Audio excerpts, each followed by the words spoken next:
Additional তাছাড়াও এই 24,203 জন teacher যেটা ভ্যাকেন্ট আছে সেটা সব মিলিয়ে তাছাড়াও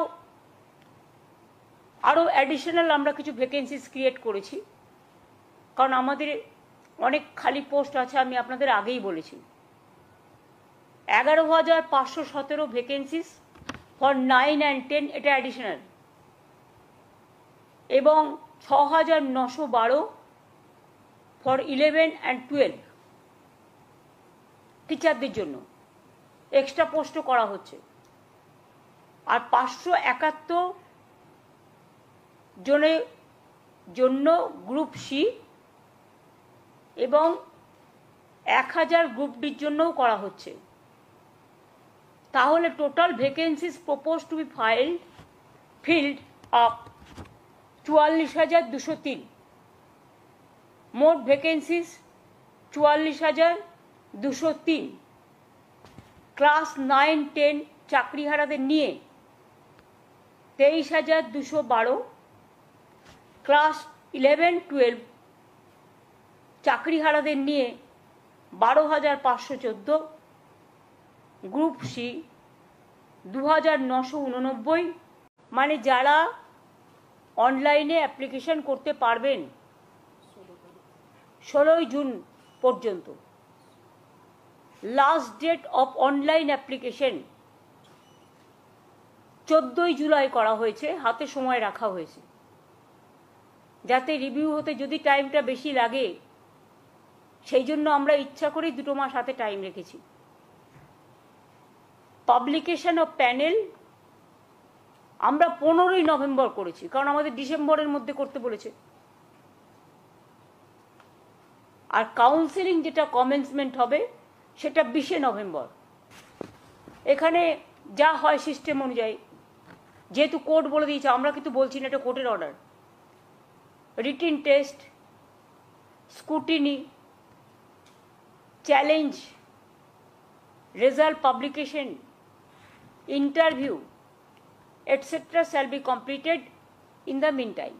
সব প্রসেসই আমরা করে নেব যদি রিভিউতে কিছু আমরা বিচার না। আর রিসেন্ট যে ভেজাল ওষুধগুলো এসছে বিভিন্ন রাজ্য থেকে, আমরা একটা অ্যাডভার্টাইজমেন্ট করে ওষুধগুলোর কোম্পানিগুলোর নাম বলেছি, সেটা কি আপনারা সব জায়গায় টানিয়েছেন? প্রত্যেকটা ওষুধের দোকানে বলুন এটা টাঙাতে। ওষুধের দোকানেই তো লোকে যায় ওষুধ কিনতে। সরকারি হাসপাতালের ডাক্তাররা যেন এই ওষুধগুলো ইউজ না করেন, এটা যেমন একটা দিক। আর একটা দিক হচ্ছে, বহুত হাসপাতাল আছে যেখানে সামনে দোকান আছে মেডিসিনের, বা অন্য জায়গাতেও থাকতে পারে, মানুষ তো আর জানে না, লক্ষ্য রাখে না, যার জন্য আমি অ্যাডভার্টাইজমেন্ট করেছি 3-4 দিন আগে। দেখবেন রিসেন্ট যে 50টা ওষুধ এসছে, 55টার মতো গুজরাট এবং ইউপি থেকে ভেজাল ওষুধ, সেই কোম্পানিগুলোর নাম দিয়ে দিয়ে, ওষুধের নাম দিয়ে কাগজে অ্যাড করা হয়েছে। এখানে আমাদের চা বাগানের একটা প্রবলেম হচ্ছে, প্রবলেমটা খুব সিরিয়াস প্রবলেম। সেটা হচ্ছে নেপালের চা সস্তায় চলে আসছে, কারণ ওদের কোনো ট্যাক্স দিতে হয় না। ওরা চা রপ্তানির উপরে কোনো ট্যাক্স দেয় না, তাহলে আমরা কেন দেবো? আমার কোনো যায় আসে না, আমার সেটটাকে প্রায়োরিটি দিতে হবে। আমরা একই জায়গায় থাকছি, অথচ আমার লোকেরা 1 গ্লাস জল খাবে, ওরা 5 গ্লাস জল খাবে, এটা তো হয় না। আমরা তাদেরও ভালো চাই, ওরাও আমাদের ভালো চাইবে। আমরা হ্যান্ডেল করো, কারণ আমাদের রপ্তানির ক্ষেত্রে 40% আমাদের দিতে হচ্ছে, আর ওরা কিন্তু কিছু দিচ্ছে না।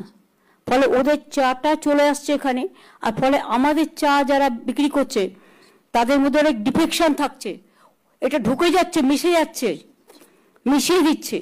সুতরাং এটা তোমাদের যে মেকানিজম, আমি অলরেডি লেবার ডিপার্টমেন্টকে বলেছিলাম, please take all care.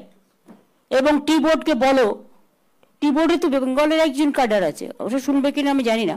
Plus আমার এখানে ঢুকে যাচ্ছে বাজে চা, আর গিয়ে দার্জিলিং চায় মিশিয়ে দিচ্ছে, ফলে দার্জিলিং চায়ের ব্র্যান্ড নষ্ট করে দিচ্ছে। তাহলে সেন্ট্রাল গভর্নমেন্ট এইটি কেন নেপালের সাথে করবে, যে ওরা বিনা পয়সায় ট্রেড করবে আর আমাদের ট্যাক্স দিতে হবে? This is wrong. Darjeeling branding ওরা বিক্রি করতে পারে না।